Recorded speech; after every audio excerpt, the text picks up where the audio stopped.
Hello listeners, welcome back to Luke's English podcast and this episode of Learn English with a short story, in which I will be telling you a short story and using it to help you learn English.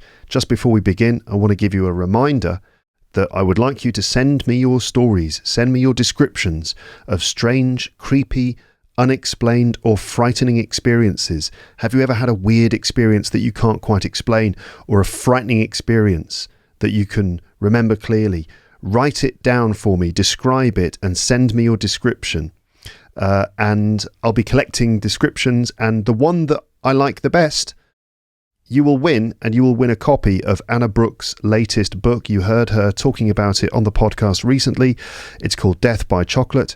And so the best story will win a copy of the book, but also stories that I like, I will read them out on the podcast in a forthcoming episode.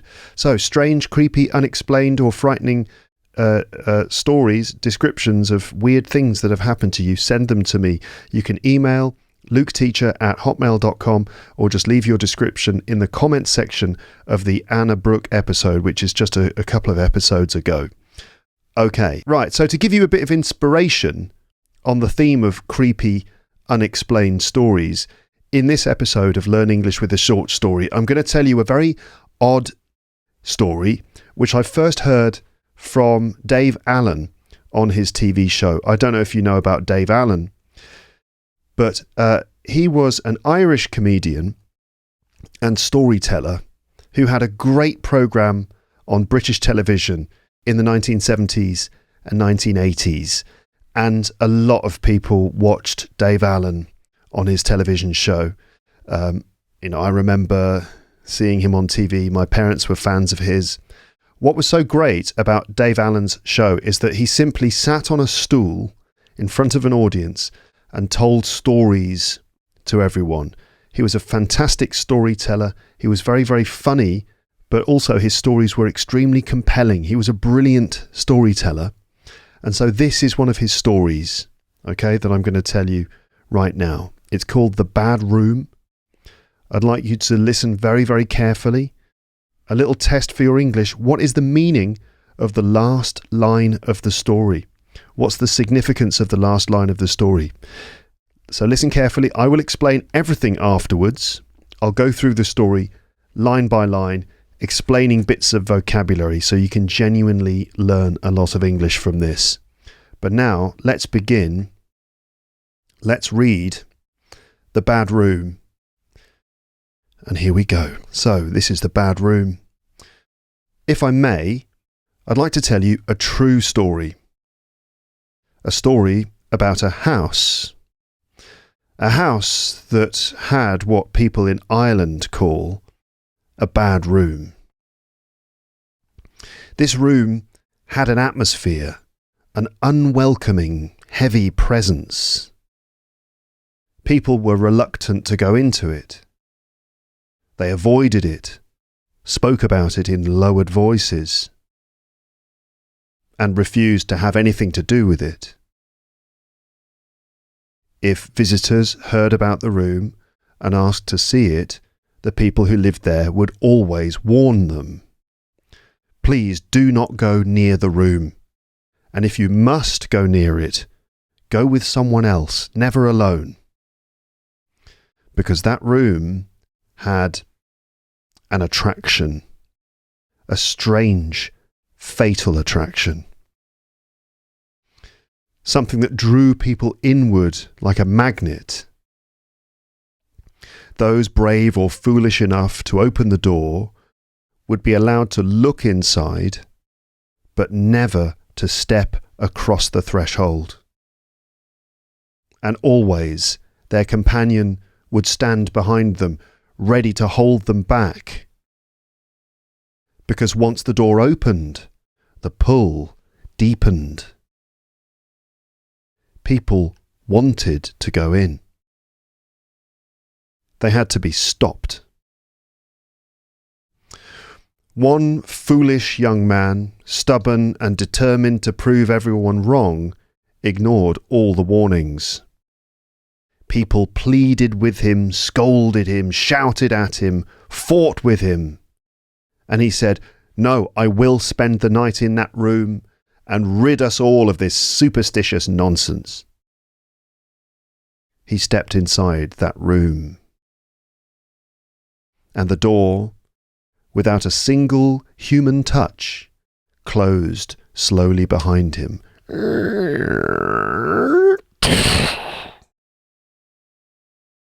And they all waited. They waited until about 6 o'clock in the morning. And from that room came a scream.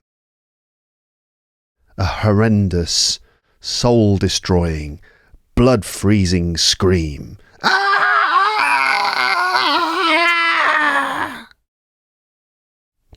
They all rushed up to the room and burst through the door. And there was nothing there at all. No young man, no sign of him, except a pungent smell of animal and brimstone mixed together.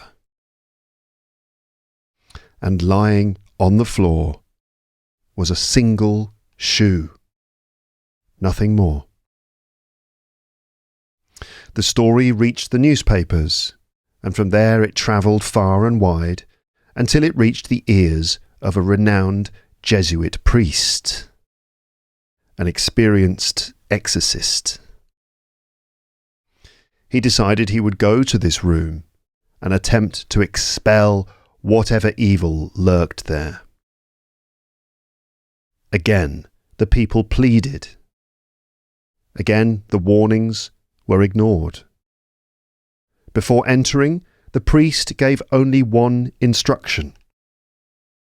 If, by chance, something happens to me in this room, if the pattern is the same, one of my shoes will remain.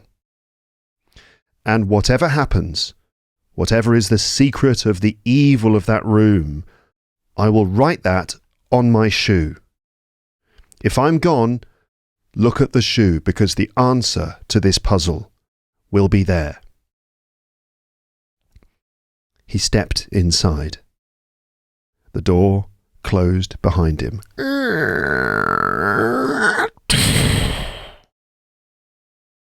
Downstairs, the family sat by the fire, listening to the steady tick of the grandfather clock. Tick, tick, tick. From above, they heard the priest praying. They smelled the faint waft of incense drifting down the stairs. At around 4:30, they looked at the dog who was sleeping by the fire. And in his sleep, he had begun to growl. And as they watched him, the hair on the dog's back slowly rose, bristling. And finally, he let out a long, mournful, blood-curdling howl. Ow!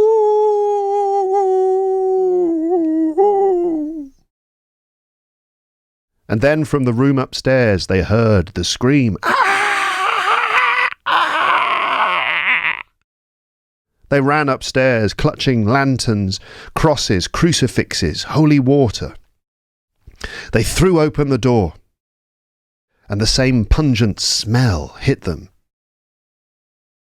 And on the floor lay one single shoe.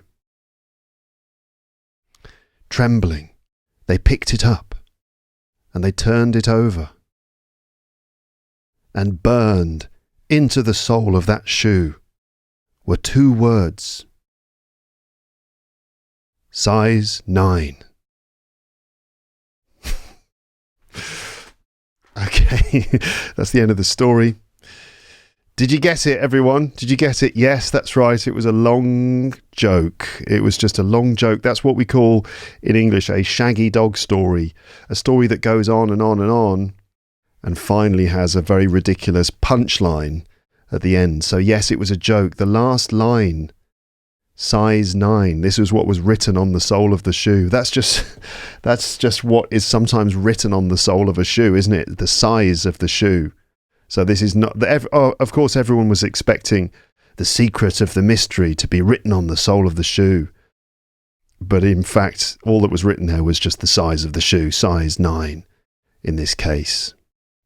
Right, so it was just a silly story, but a creepy story nonetheless, with a funny ending. I wonder if you got it the first time round. So obviously this is just the story of a room, a house with a room that is called a bad room, apparently in Ireland, which is a very superstitious place. According to Dave Allen, I mean, I don't know if it's true or not, but some houses will have a bad room. And this room was very strange and creepy because it had a mysterious attraction. It attracted people in. If you opened the door and looked inside the room, you would feel this urge to go inside. It's like it was pulling you in, or like a magnet being pulled into the room. But if you go in there, well, basically it was I guess there was some sort of evil presence in that room, and anyone who visited the house was warned never to go in the room, and if they did need to go and visit it, that they should go with someone else, so that other person could stand behind them and hold on to them so that they don't get pulled into the room, or that they don't voluntarily enter the room. But then one young man, a foolish young man who wanted to prove that it was a load of nonsense, decided he would spend the night in the room, and he went in, and in the middle of the night there was a scream from the room, and everyone rushed upstairs to look inside, and there was nothing there. This young man had disappeared except for his shoe. Just his shoe was left on the floor. So a priest learned about this, a Jesuit priest, a Catholic priest, an exorcist, someone who is specialized in getting rid of evil spirits, right? He decided he would go there, he would spend the night in the room, and since he was an experienced exorcist, he would have the kind of the knowledge, the skills to be able to get rid of the evil spirit that lurked in the room. And just before and everyone said, no, you mustn't do it. Everyone, tried to persuade him not to, but he refused to listen and did it anyway. And just before he went in the room, he said, listen, if the same pattern happens, then one of my shoes will be left on the floor of this room. And if that happens, I will write the secret on the shoe. Right, if I'm gone, look for the shoe and look at what's written there. And of course, he screams in the middle of the night. It's very frightening. He screams. They enter the room. He's gone. His shoe is on the floor. They pick it up. What is the secret? But what's written on the sole of the shoe? Size 9. Just the size of the shoe, which is written on most shoes. Most shoes have the size written on the sole. So just a silly joke, but a fun one. Let me go through the story line by line, and I'm going to just teach you bits of vocab from it, okay? You could also practice by repeating the lines of the story after me, which is always a good idea, a good way to just exercise your English. So the bad room. If I may, I'd like to tell you a true story. A story about a house. So by the way, listeners, you could always pause the podcast if you want to repeat these lines after me, okay? That would make it easier for you. A story about a house. A house that had what people in Ireland call a bad room. This room had an atmosphere, an unwelcoming, heavy presence. I haven't really picked out any vocab yet in the story to teach you. I mean, a presence, that means that something is there. There is a presence. I suppose it's interesting to notice that presence, presence, a presence, when someone or something is there, when it is present, sounds exactly like the plural of present meaning gift. So one present, two presents. And there was a strange presence, a heavy, unwelcoming presence in the room. Those two words do sound the same. People were reluctant to go into it. Right, now if you are reluctant to do something, it means you're kind of unwilling to do it, you're hesitant to do it, you don't really want to do it. Okay? For example, I heard a strange noise in the middle of the night. I heard a strange noise coming from the spare bedroom, and I wanted to investigate, but I was reluctant to open the door. Meaning, I don't really want to.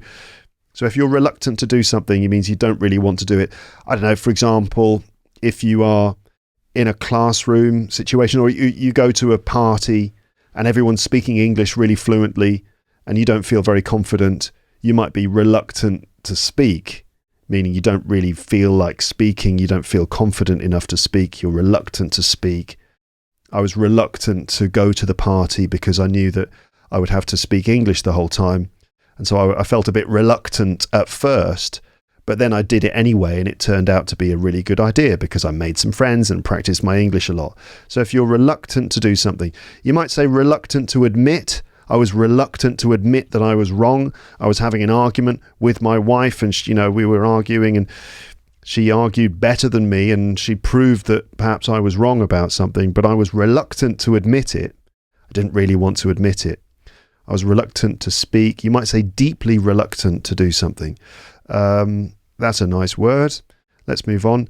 So people were reluctant to go into this room. Don't really want to go in.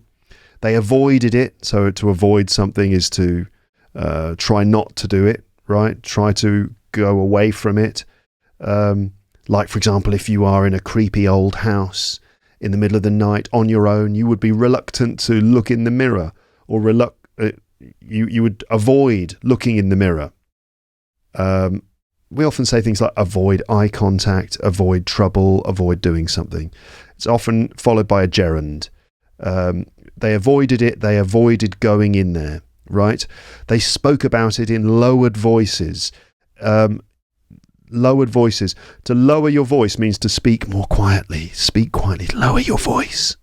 So it's like to whisper, or just to speak less loudly, lower your voice. They spoke about it in lowered voices, so they kind of spoke about it a bit like this, or spoke about it quietly. They lowered their voice. They spoke about it in lowered voices. Yeah. And refused to have anything to do with it. So to refuse to do something, that's another good one. So we've had to be reluctant to do something, to avoid doing something, and refuse to do something. If you refuse to do something, you just basically say no. You don't agree to do it. No, I will not do that. I'm not going in that room. No way. Not me. Not a chance. I absolutely refuse to go in there.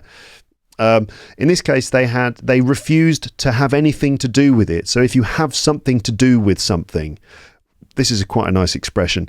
It means you are connected to something, right? So, you might say, oh, it's nothing to do with me. It has nothing to do with me. So who broke this? Who broke this glass? There's a broken glass on the table. It has nothing to do with me. That has nothing to do with me, meaning there's no connection to me at all. So it has nothing to do with me. It doesn't have anything to do with me. Does this have something to do with you? Well, it doesn't have anything to do with me. So a connection.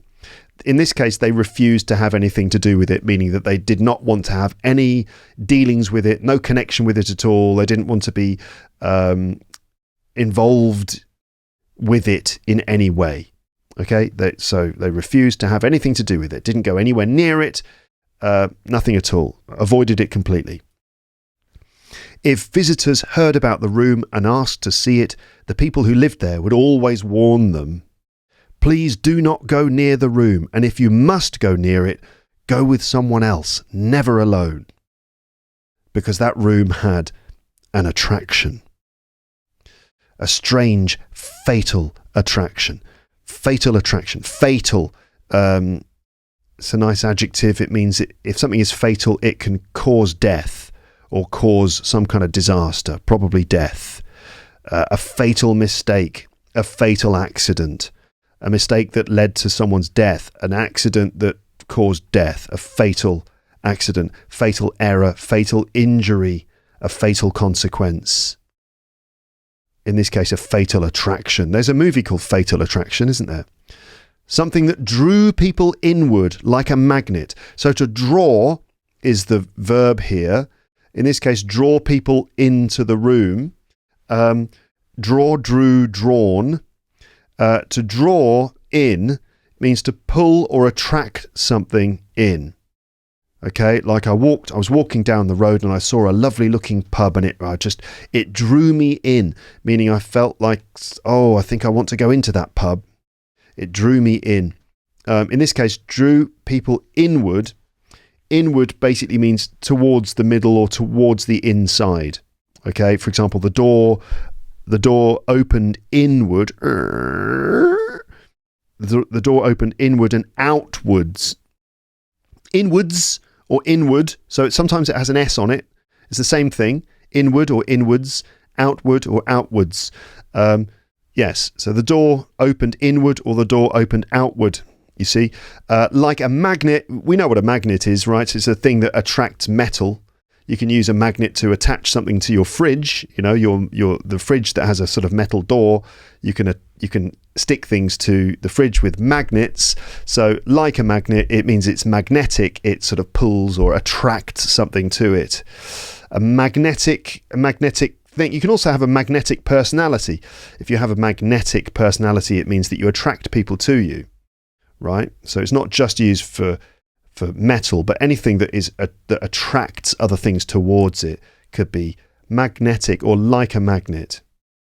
Those brave or foolish enough to open the door would be allowed to look inside, but never to step across the threshold.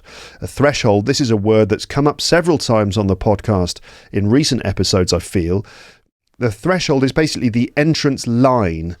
The entrance line. So in terms of a room, so we have thresholds in rooms and buildings, and then we have thresholds in other situations. But in a building, a threshold would just be the line that separates that room to not in the room. So you step across the threshold means you enter the room or enter the building. Okay, to stand on the threshold means stand on the line just in the entrance to something between two things. To cross the threshold, so you can stand on the threshold of a new era. That means you're right on the edge of entering a new era. So not just a room, but a new phase in your life. You're on the threshold of a new discovery. Also, in terms of taxation, often taxation systems, they have different thresholds. For example, if you earn less than £30,000 a year, you will be in this tax band. But when you start to earn more than £30,000 a year, you cross a threshold. The threshold is set at £30,000. You cross that threshold into another tax band where you pay more tax. So these lines are thresholds that divide different tax bands where you pay more tax the more you earn. So a threshold, a line dividing one room from another, or a line dividing like the outside of a building to the inside of a building. You cross the threshold into a building, but also lines that divide other things like the starting point of a new era, a new phase, or in this case, tax bands, which are divided by thresholds. So it's used in things like financial English and stuff like that, not just describing buildings and rooms. And always their companion would stand behind them, ready to hold them back. So to hold someone back, in this case, it's literal. It means prevent someone from moving forwards, literally hold with the hands to stop them going into the room, like hold them back. But it's also a useful phrase to know because it's used in a figurative sense as well. If something holds you back, it prevents you from making progress. For example, you could say, my lack of confidence is really holding me back in my English. What is it that's... I don't feel like I'm making progress with my English. Well, what is it that's holding you back? Well, it's like I haven't got a good routine. I haven't established a good study routine. I think that's really holding me back. Or the fact that I don't have someone to speak to on a daily basis, that's really holding me back. Or my confidence issues. I just don't feel very confident, and as a result, I don't open my mouth. I'm sort of reluctant to speak, and this is really holding me back. You see? Right, moving on. Once the door opened, the pull deepened. Now, I just wanted to point out here that the use of the word like once here, and this is just a way to sequence things, isn't it? We've got once the door opened, the pull deepened. So once and then past simple and then another past simple form, and it's just used to sequence things. So it just shows that one action follows another.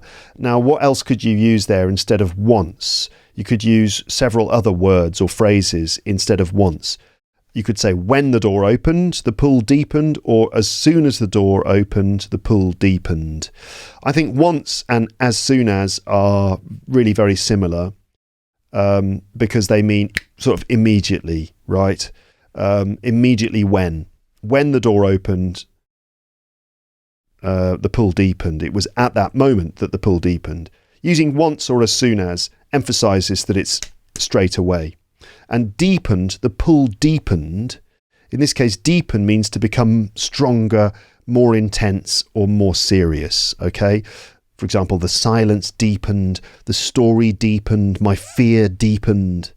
You can deepen a relationship, you can deepen a mystery, becomes deeper, stronger, more intense, more serious, right? In this case, the pull, the attraction of this creepy room deepened, it became stronger, became more intense.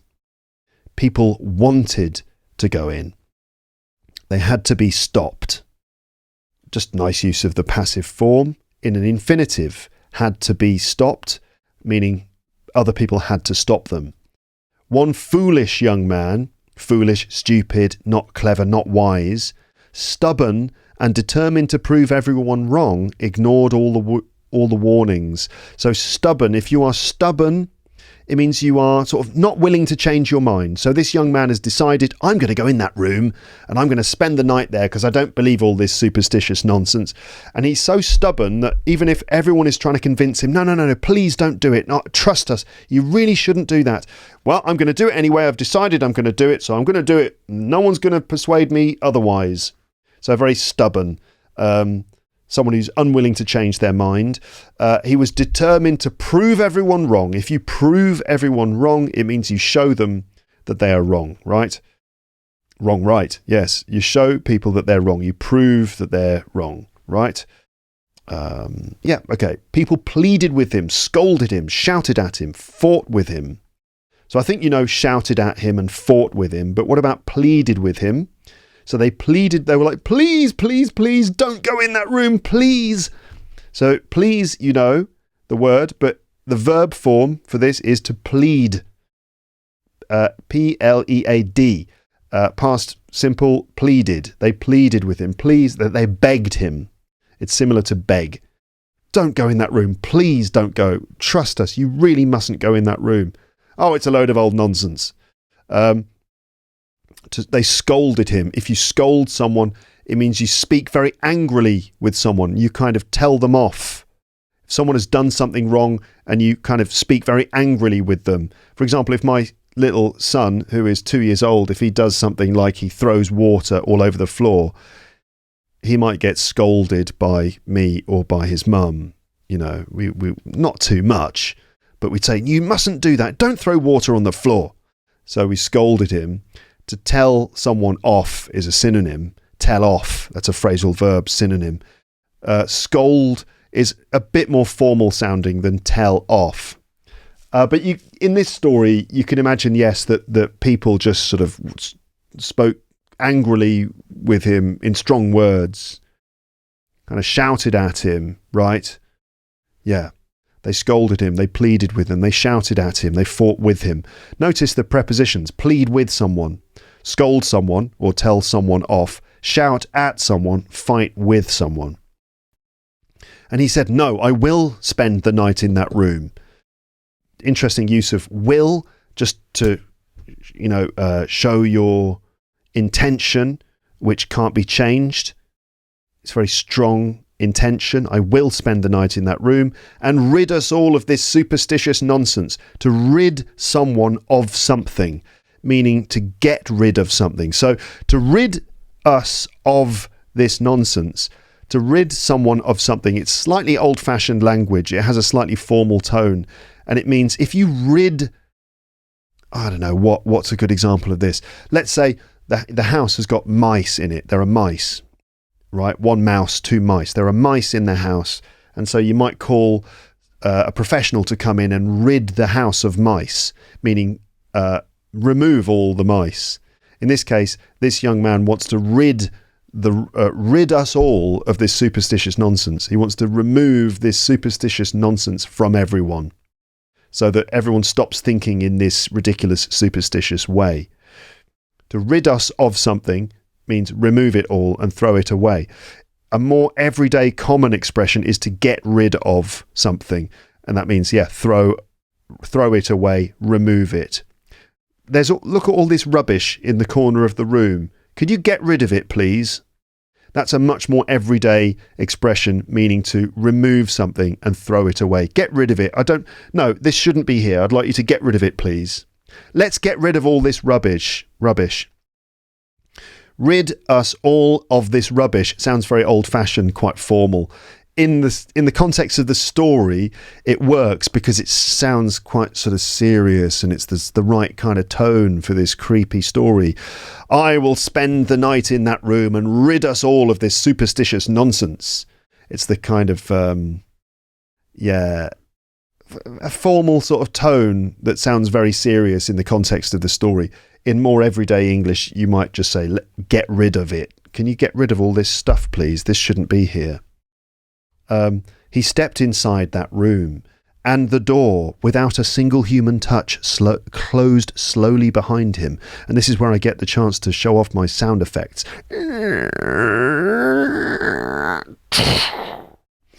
And they all waited. They waited until about 6 o'clock in the morning. And from that room came a scream. A horrendous, soul-destroying, blood-freezing scream. Nice language. Horrendous. Horrendous means extremely bad, shocking, horrible, awful, terrible. Yes, a horrendous scream. You can imagine, ah! Oh God, what was that? That was horrendous. Just very, very bad. Stronger than horrible. That was horrible. That was horrendous. That was horrific. Horrible, horrendous, horrific, awful. These are all very similar. Horrendous is a bit stronger. We also have the word terrific, but watch out because terrific is not part of that group. Terrific is a positive word. That was a terrific episode, Luke. That was absolutely terrific. Not terrifying. So terrifying, horrible, horrendous, shocking, awful. All of those things are really bad, right? Terrifying especially means very frightening. Horrendous means awful, extremely bad, terrible. But terrific is positive. Oh, this tastes terrific. This is terrific. That was a terrific film. That was a terrific story, Luke. Well done. Okay, so that's terrific. And horrendous. So a horrendous, soul-destroying scream, a scream that destroys your soul. Blood-freezing scream. It freezes your blood. They all rushed up to the room and burst through the door. So to burst in, burst through the door, it means enter the room suddenly and violently. Quickly open the door and they burst in the room. Like, I don't know, the police would burst in the room and arrest the bank robbers. Her boyfriend burst through the door and caught them sleeping with each other in the same bed, for example, right? So to burst through the door, burst in the room. And there was nothing there at all. No young man, no sign of him. If there's no sign of something, it means there's no trace, no evidence. Right, so they say things like no sign of life, no sign of improvement. I've checked his work. I've checked his work over the last 3 months, and honestly, I'm not seeing any sign of improvement at all. I'm not sure what's going wrong. What's holding him back? Why isn't he making any progress? No sign of improvement. Well, to be honest, he hasn't been attending classes. These last 2 weeks, there's been no sign of him at all in my classroom. So no indication or evidence that something is there. Except a pungent smell. So a pungent smell is a very strong, sharp smell, right? Very powerful smell, a pungent smell. It's interesting that we use the word pungent only with smell. A pungent smell. Pungent odour Odor is another word for smell. It's negative as well. It's usually negative. So it was a strong, powerful, and probably unpleasant smell. So all there was in the room was a pungent smell of animal, a kind of creepy, musky kind of animal smell, and brimstone.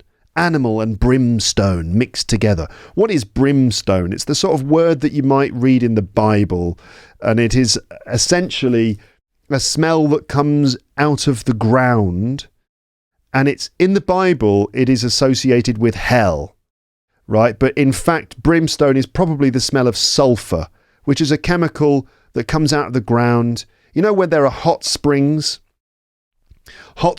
where water runs close to, I suppose, volcanic rock under the ground that's hot, and sulfur is a chemical that often bubbles up through that kind of hot spring water, and it smells a certain way. That is brimstone, in fact, but it's a word that's used typically in the Bible, and it refers to the smell of hell.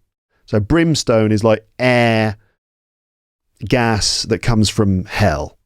Okay, we talk about fire and brimstone in the Bible. It has a literary, religious connotation. The air smelled of brimstone. It's not a word that people use very much, but in this story, it's quite appropriate because it evokes religious imagery and the kind of evil magic of hell. A pungent smell of animal and brimstone mixed together. Ugh. And lying on the floor was a single shoe, nothing more. The story reached the newspapers, and from there it travelled far and wide. To travel far and wide, it's just a nice fixed expression. It means to travel over long distances to many different places. He travelled far and wide in search of answers. Right, in this case, the news travelled far and wide until it reached the ears of a renowned Jesuit priest. A Jesuit priest is a form of Catholic priest. A renowned priest, that is a priest who is famous for doing good work, someone who's got a great reputation, right? A renowned priest, famous for having a great reputation. World-renowned, the world-renowned Luke's English podcast. A renowned expert in linguistics. David Crystal is a renowned expert in linguistics. It's a sort of formal synonym of the word famous. Okay, by the way, what I'm going to do at the end of this is I'll do a little vocab quiz at the end of this episode, just to give you a chance to review what you've picked up from this, okay? So you'll have a chance to recall the words that I'm going through nearer the end of the episode when I finish the story. An experienced exorcist. So an exorcist, yes, is someone who removes evil spirits, right? Have you seen the film The Exorcist? It's an excellent horror film about a girl who gets possessed by the devil. Yeah, it's terrifying stuff. He decided he would go to this room and attempt to expel whatever evil lurked there. To expel something is to force something to leave, right? It's actually probably most commonly used to talk about children who are badly behaved at school and they are told by the school that they have to leave. The child is expelled from the school, right? In this case, it's this exorcist who is going to expel the evil from the room. So make them leave. In this case, it's to expel whatever eagle? No, I don't think there was an eagle involved. To expel whatever evil lurked in the room. So to lurk, this is a nice verb, and this is the sort of thing that an evil spirit would do. It means to wait and hide and wait secretly, right? Like, this is what you are terrified of in your house when you wake up in the middle of the night and you're on your own and you listen to a scary story just before you went to bed, and you wake up in the middle of the night and you are convinced that there's something lurking in the corner of the room, or you become convinced that there's something lurking in your bathroom, or there's something lurking behind the door, waiting, hiding secretly, something evil waiting and hiding, lurking. Yeah. I mean, we also use this on the internet, right? That someone who's lurking is someone who is in a chat room, or someone who's in a community, maybe in a comment section, but they're not taking part. They're just sitting there observing. That's lurking on the internet, not actually commenting, not taking part. But they're there, but they're just not showing themselves. That's also lurking. In this case, he decided he'd go into this room and attempt to expel whatever evil lurked there. Again, the people pleaded. Again, the warnings were ignored. Before entering, the priest gave only one instruction.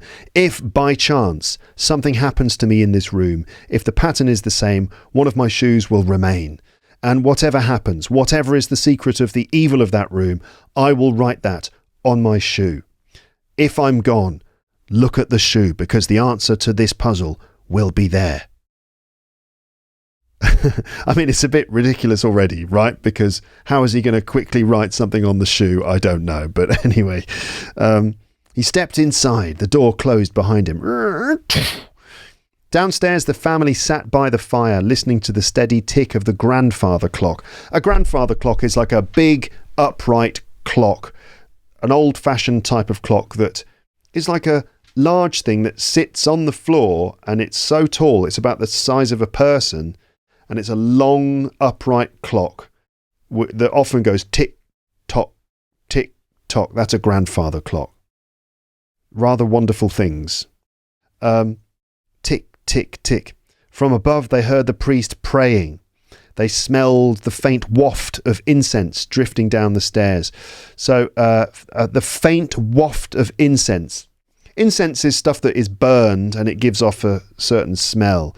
And priests use incense when they're doing their religious ceremonies, right? If you go to church, you smell the smell of frankincense or something like that. It's a lovely smell. Incense is used in religious ceremonies, across all cultures, burning incense. But they smelled the faint waft of incense.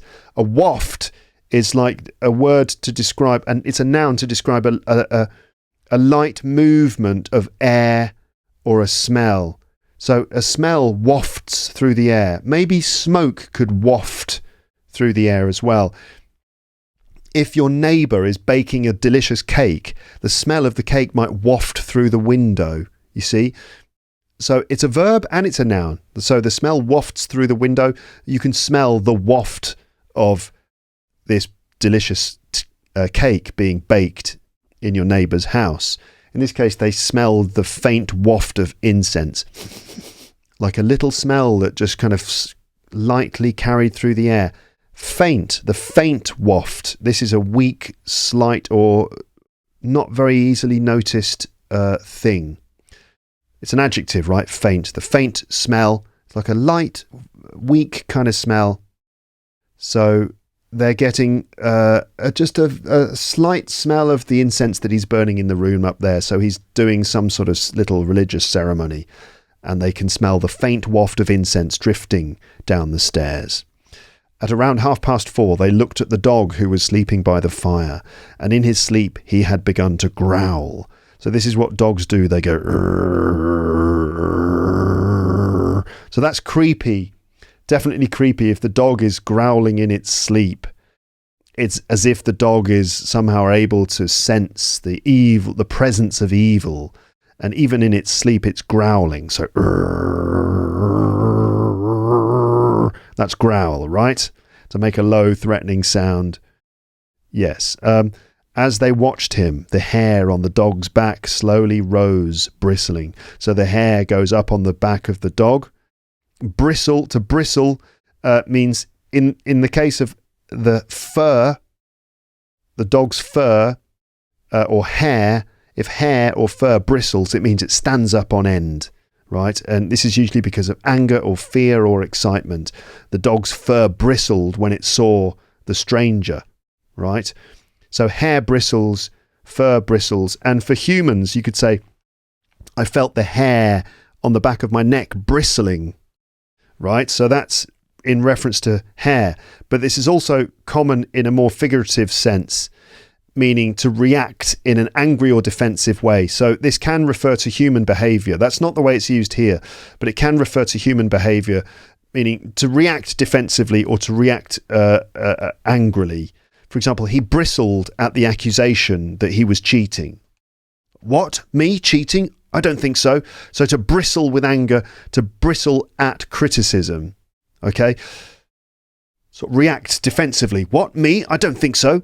But in this case, the dog's hair bristled. It stood up on end because it was, I guess, angry or frightened. Finally, he let out, meaning he made a sound. He let out a long, mournful, blood-curdling howl. So a howl is what dogs do, wolves do this. Ow! That is a howl. A blood-curdling howl is, so blood-curdling, to curdle, is when liquid turns into like lumpy, a sort of, when liquid turns into lumps, often because it's gone bad. And this is typically what happens to milk. So if you've left a bottle of milk, if you leave it out for a week, the milk will start to go all terrible and it'll go lumpy. The milk curdles, right? Now, blood curdling is just an expression that means basically you get really scared and it's enough to curdle your blood. It's enough to transform your blood into something else. It's just an image that's commonly used. So blood curdling, a blood curdling scream is a very common collocation. So it just means a scream that like freezes your blood or curdles your blood, right? Like the way that milk curdles when it goes old. So a blood-curdling howl, a mournful blood-curdling howl. Mournful is very sad. Mourn, if you mourn someone, it means someone has died and you feel sad because someone has died. So that's mourn, a very sad feeling. And mournful, relates to that. So a mournful howl, a very sad howl. Oh! A blood-curdling howl is one that's very scary and mournful. So this is, pretty terrifying. He let out this howl, meaning he made that noise. And then from the room upstairs, they heard the scream. Ah! They ran upstairs, clutching lanterns, crosses, crucifixes, holy water. Clutching, meaning holding tightly. Right, they were holding it very tightly. For example, she clutched his arm. She was so frightened, she clutched his arm. I clutched my bag, It's often when you're feeling desperate or emotional, you clutch something, you hold it tight. In this case, they were clutching lanterns for light, clutching crosses and crucifixes.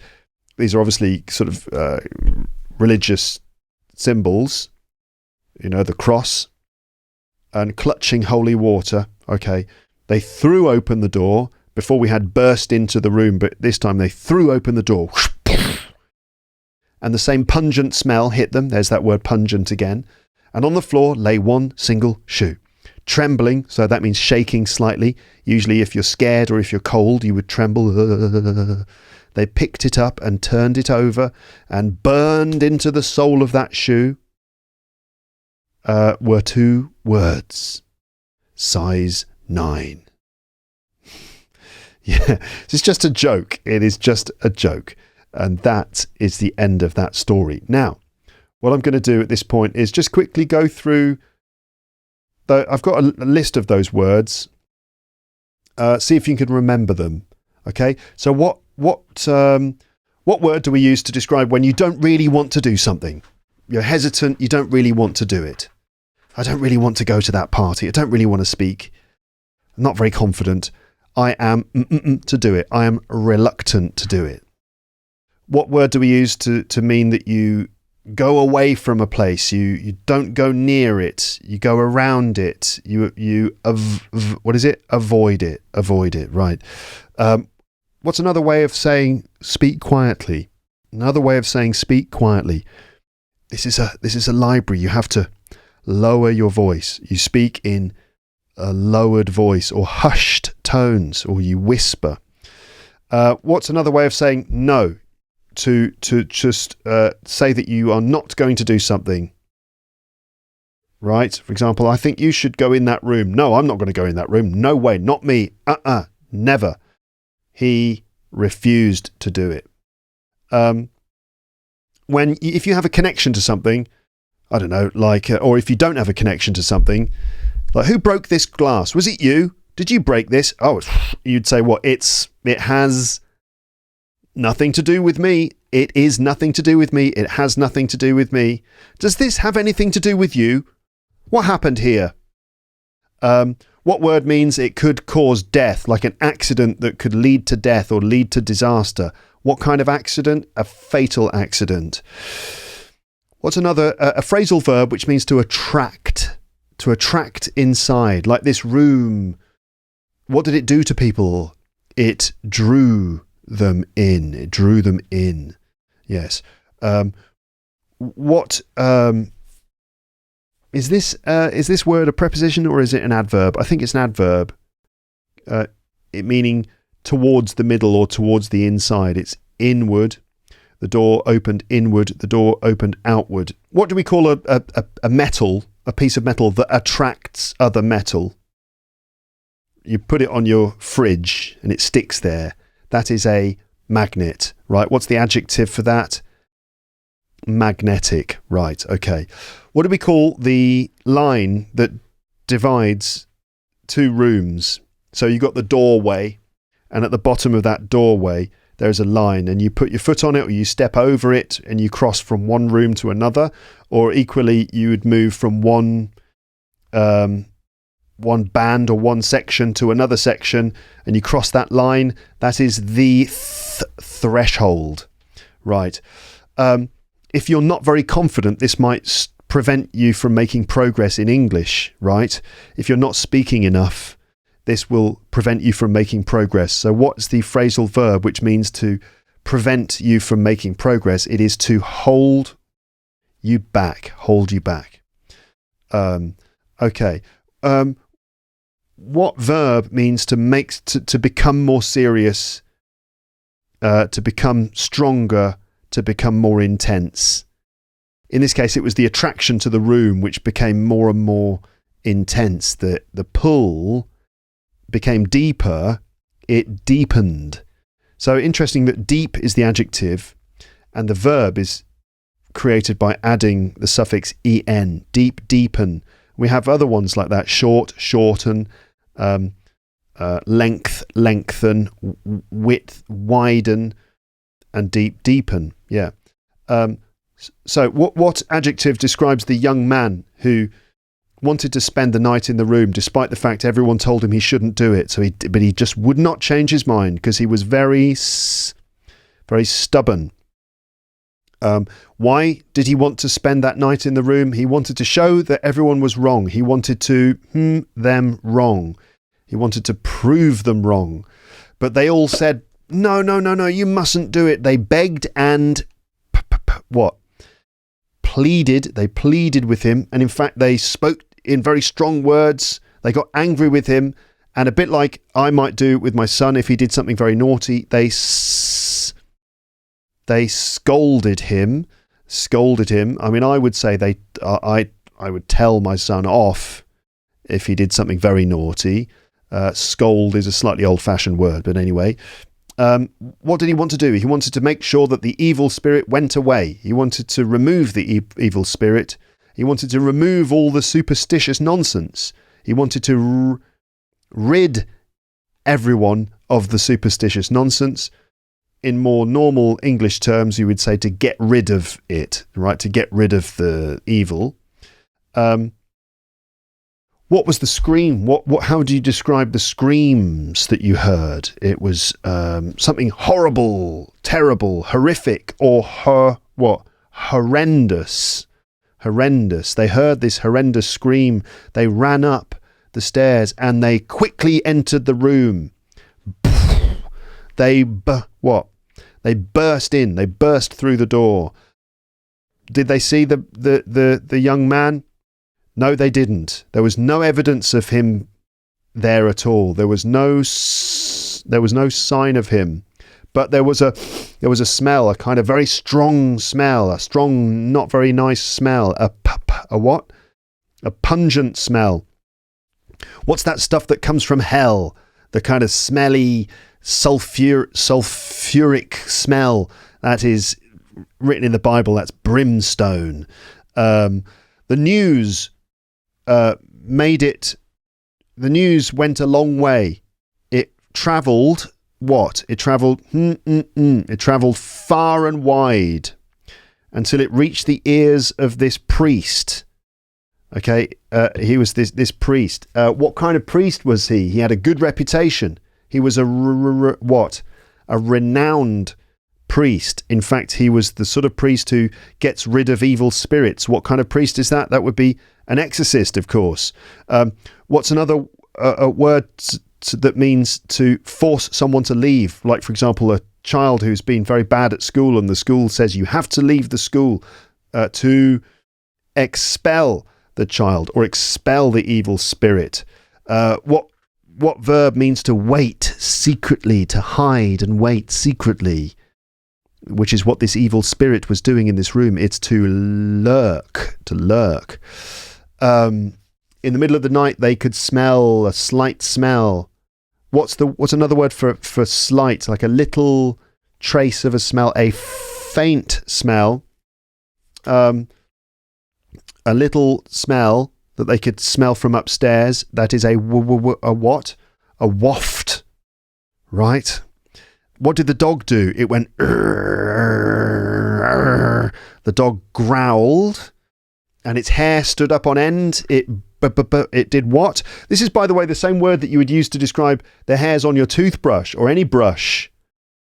They are bristles. So the hair bristled. The hair on the back of the dog bristled, and it let out this very sad howl. What's another word for sad? It's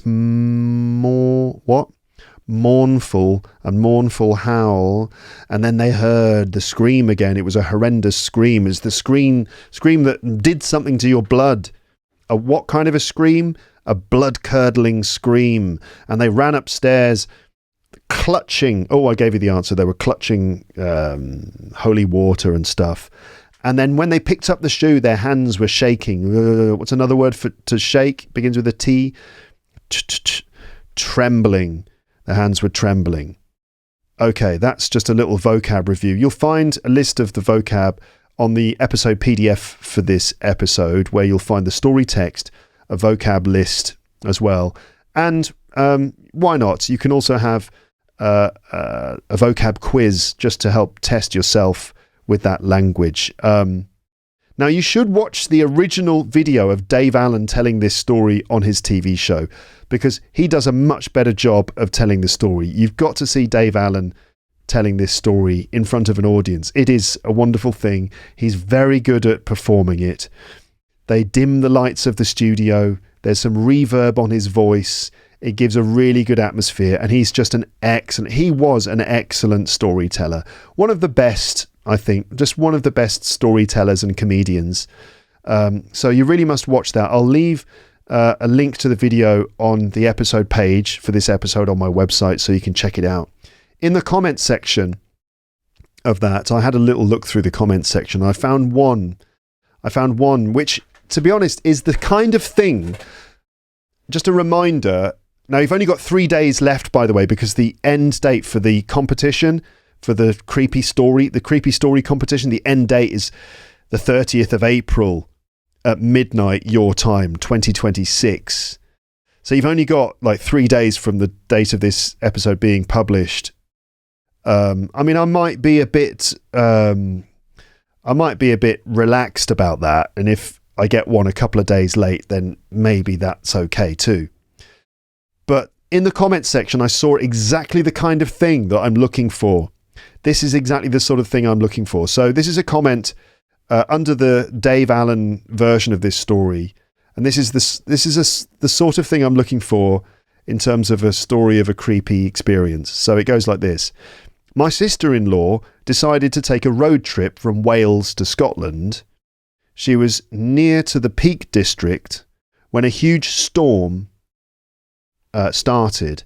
So she decided to find a B&B, that's a bed and breakfast, a place where you can stay the night and have breakfast in the morning. So she was driving from Wales to Scotland, and she was near the Peak District which is a part of England with a lot of like hills, when a huge storm hit, so she decided to find a B&B to stay for the night.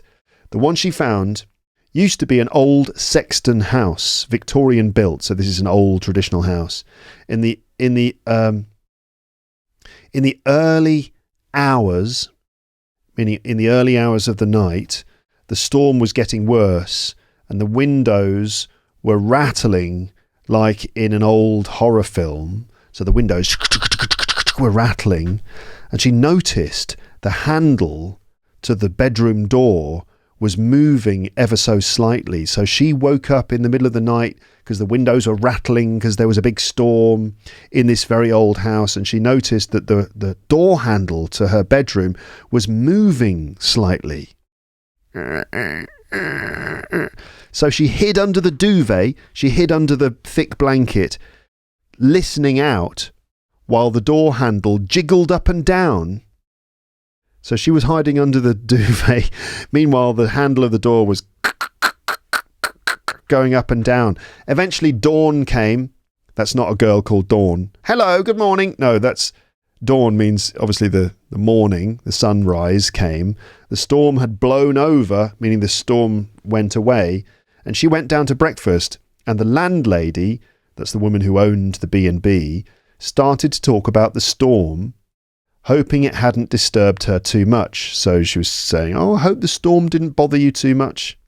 My sister-in-law was just about to mention the incident with the door handle when the landlady cut in," that's interrupted, and said, "Oh, I forgot to mention my stupid cat has learnt how to open doors, and yours is his favourite room where he likes to sleep. I hope he didn't disturb your sleep." So the door handle going was the cat trying to get in because the cat had learnt how to open doors. So this creepy experience with the door handle was in fact just the cat trying to open the door. There you go. All right, look, that's the end of the episode. Thank you so much for watching. Thank you for listening.